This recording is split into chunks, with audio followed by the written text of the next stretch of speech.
欢迎回到摸石过河，我是查尔斯老查。可 X 的中国人系列节目研究的呢就是华人身份的战场。也就是说，当西方文明冲击华人世界时，华人内部产生了什么样的分裂？尤其是中国这个世界上华人最多的聚集地，也是这场身份内战最激烈的战场。老查关心的是整个华人族群在面对西方冲击时，如何理解自己，如何定位自己，如何选择自己的未来。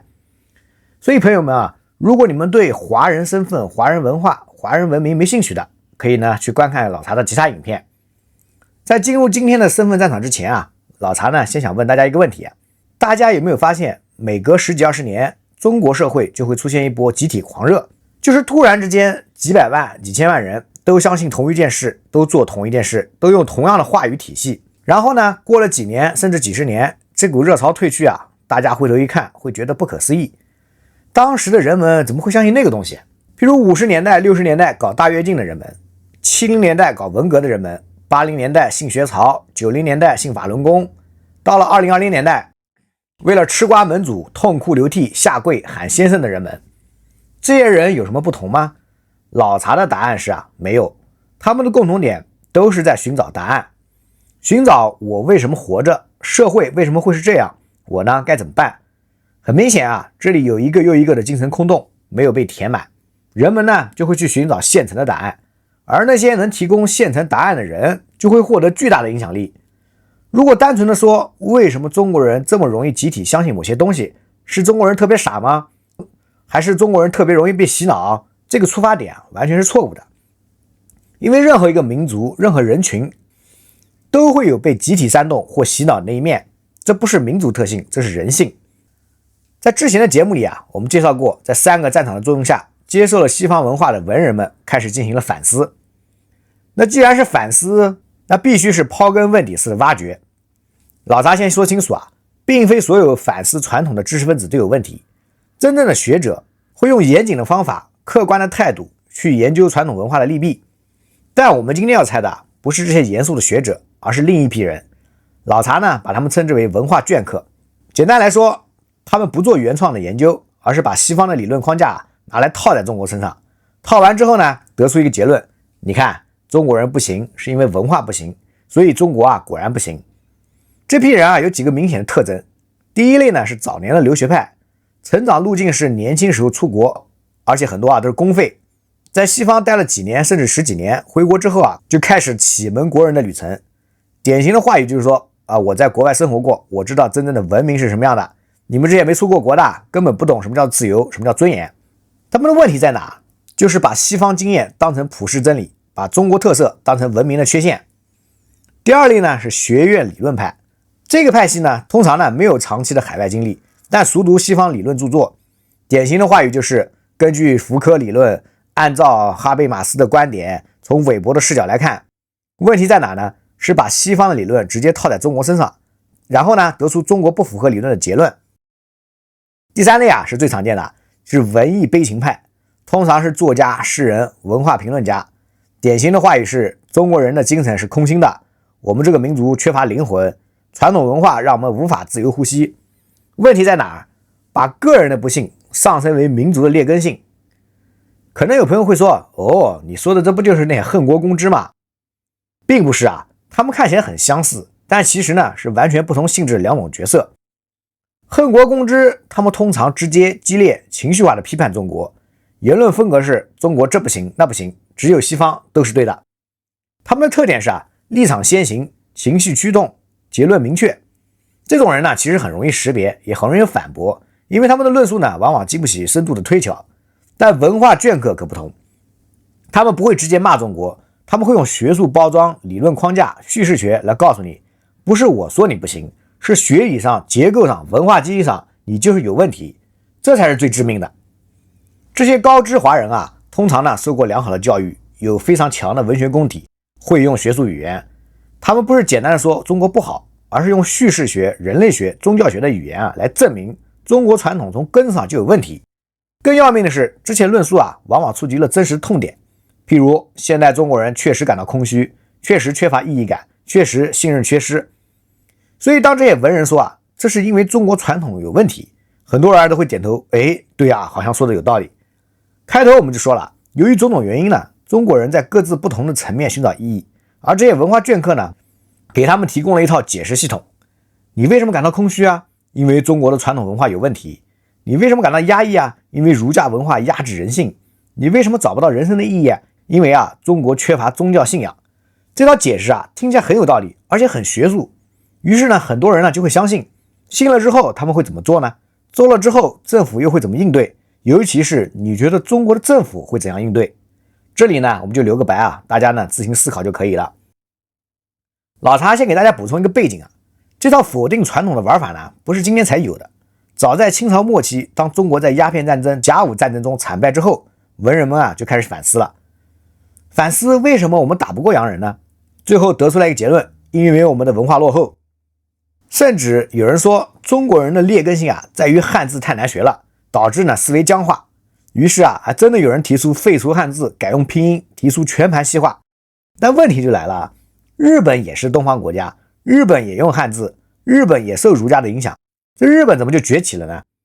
这个问题当时的文人回答不了，所以他们就说日本学习了西方，所以成功了，中国没学，所以失败。但真相呢，我们的其他节目也说过日本的成功不是因为抛弃了传统，而是因为传统与现代的有效结合。日本保留了集体主义，但在明治维新里面完成了制度现代化。这恰恰证明问题不在传统，而在如何让传统进化。但这个解释在文化镌刻的论述里是很少出现的。这种表象的归因几乎没有破绽，但根源什么呢？没错，又是经济叙事。当时的中国穷落后，全方位被西方吊打，所以文人们就觉得一定是我们的传统文化，我们的民族的根性有问题。不然为什么西方那么强，那么先进，我们那么弱？在民国时期，殖民地租界的灯红酒绿，杨大人的华人与狗不得入类，彻底给这个5000年传统的民族又多刻了一个新烙印。这套论述一直延续到现在，只不过呢换了一批人，换了一套话语。清末的文人说汉字太落后，要废除；现在的文化镌刻说中国的文化基因有缺陷，要全盘反思。本质上呢都是一套逻辑，用经济落后来证明文化的劣质。不过有意思的是100多年过去了，这片土地上的统治者也换了好几波，但这套崇洋媚外的思维一直没解决。虽然为了对抗这种崇洋媚外，统治者们呢也尝试过另外一套叙事，就是我们要文化自信，我们要讲好中国故事，我们要传播中华文明。但问题是西方的经济叙事太成功了，以至于呢连传统文化的传播和重建也要基于经济叙事之上。官方的文化传统宣传不是作为民族精神之魂，而是作为民族信心的吉祥物。而民间穿汉服、唱秦腔、品传统神话，虽然已经比什么都没有要好上一大截，但其实呢真正的文化自信根本就没建立起来。为什么这么说呢？因为你看很多人依然在用西方的标准来衡量自己和衡量自己的族群，对外国人一个标准，对自己人呢又是另一个标准。这一点我相信有很多观众朋友呢有同样的感受这反而让文化镌刻们有了更多的攻击空间，这就是一个死循环。而这个死循环呢从清末到现在一直都没有解决。在这些文化镌刻的核心论点里最为刨根挖金的一个说法就是中国传统里没有像基督教那样的普世宗教，只有儒家，所以中国人呢都是君王思想，人人都想当皇帝。紧接着呢又说中国人骨子里有的就是奴性，跪惯了，所以呢就容易接受独裁，接受不了民主。而这些人有了钱之后就会开始夜郎自大，目中无人。这套论述相信大家在很多地方都听过而它的变种呢以各种形式存在于各方的讨论之中，有温和的，有激烈的，甚至呢还有逆向反直觉的。这种学术包装进行了价值预设的论述方式，它不是在帮你思考，而是在替你下结论。所以今天的拆解老查根据多个来源来总结，并不是针对具体的某个个人，而且呢我们会拿当下流行的一批讨论入手，让大家领略到这些矮化是随着时代进步而升级的。首先，现在新式的文化镌刻们通常呢会从一个大家能看得见的现象开始，比如说现在的中国人都在刷短视频，抖音、快手、小红书，一刷就是几个小时。然后呢他们会说这些短视频有什么特点极其短促，追求瞬间的情绪冲击，快速让你哭，快速让你笑，但看完之后呢什么都没留下，在精神世界留不下一些痕迹。接下来他们就会拿西方做对比了，你看西方人是怎么消费文化产品的，有长篇小说，有电影，有电视剧，然后呢他们会强调这些长篇作品的特点是什么呢？他们有完整的人物成长弧线，有复杂的情节发展，观众会随着主角一起经历命运的起伏，这种体验给人带来的是深度的意义感。而短视频的呢，只是让你当吃瓜群众，刷完就忘，毫无意义的积累。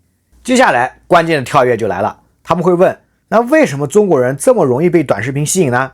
为什么中国会发明并发扬光大短视频文化？然后呢，他们就给出答案了，因为中国传统就缺乏长期叙事的基因，中国人从文化基因上就习惯碎片化、片段化的内容，不习惯长篇系统的故事。然后呢，他们就开始猜中西方的神话体系。先讲西方，你看西方有圣经，这是一套完整的超长叙事。他们会列举在起源的部分，上帝创世，亚当夏娃在伊甸园，然后呢来到堕落的部分，人类犯了原罪被逐出了伊甸园，然后呢又到了救赎的部分，就是耶稣基督降世为人类赎罪，然后呢又来到末日的部分，就是最后的审判，决定谁进天堂谁下地狱。然后他们就会强调这套叙事的厉害之处在哪呢？他给每个人都提供了完整的人生路线图，你从哪里来的很清楚，你为什么会受苦也很清楚，你该怎么办清楚，你最终要去哪非常清楚。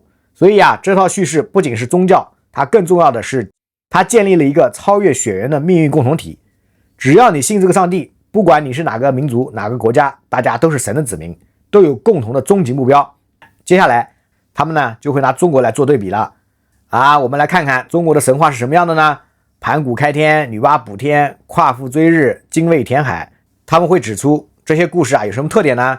简单分散，各自独立。譬如盘古开天之后，然后呢没了，女娲补天之后呢，然后呢也没了。这些神话之间没有因果关系，没有时间线索，没有终极目标。最后他们会下结论。所以你们发现没有，中国的神仙基本上都是完人，力大无穷，神通广大，但他们没有人性的复杂和挣扎。所以中国的这些神话故事主要功能是什么呢？叫做道德教化，告诉你要勤奋，告诉你要坚持，但他们从来不声讨人作为主体的价值和意义。如果这时候我们追问那儒家、道家、佛教这些就不是中国人的精神支柱吗？他们就会说，问题是这些在中国只是功能性的工具，不是驱动型的信仰。也就是说，儒家的作用是教你服从伦理秩序，佛教和道教呢在中国更多的是压力释放法，实在不顺心了就去寺庙里烧个香，或者读读道德经自我安慰一下。他们会说这些不是指引你去改造现实创造命运。而西方的基督教呢，他会告诉你，你要去传教，你要去改变世界，这是因为上帝的使命。那这时候如果有人问那中国的历史叙事不是也是有24史、帝王将相，这些不都是长篇叙事吗？于是这些眷客们会说是，但问题呢，这些历史书的核心主题是什么？都是权力斗争，谁当了皇帝，谁打了谁，谁灭了谁，而普通老百姓呢，基本上没有主体性。然后他们就会指出一个致命的问题了。更糟糕的是，中国人读史书的时候，往往带入的是帝王视角，就是你会为秦皇汉武感到自豪，会为唐宗宋祖感到骄傲。紧接着他们会抛出一个很深刻的问题，你有没有想过，你又不是皇帝，你为什么要为他们自豪？你这叫做典型的弱者型依附思维，自己没有独立主体性，只能通过依附强者来获得虚幻的满足感。最后文化眷客们做了个大总结。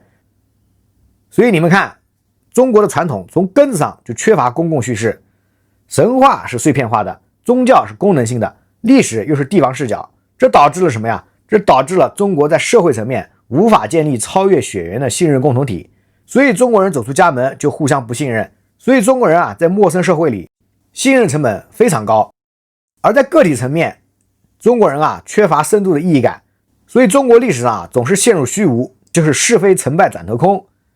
这就是为什么现代的中国人这么容易被短视频俘获，这么容易感到空虚和缺乏意义感，因为从传统上中国人就没有长期叙事的文化基因。大家看到没有这就是这些文化眷客的完整结论。这个论述的逻辑链条非常完整从短视频泛滥入手，分析到为什么中国发明短视频，归因于中国传统缺乏长期叙事基因，再给出证据，神话的碎片化，宗教的功能性，历史的帝王化，最后得出结论，中国人天生缺乏公共叙事，所以精神空心化。看起来滴水不漏，而且他们的论述呢，往往用词非常学术，什么叙事学，什么人物弧光，什么主体性，看起来非常专业，但这个结论站得住脚吗？如果我们仔细拆解一下，你就会发现这里的动机系统啊，还依然是过去的模样。好的，今天的节目呢又有点长了，所以我们就会分成上下两段。现在呢，我们只是分析完了文化卷课的思想结构，具体的分析我们会放在下半段。让我们下段节目再见。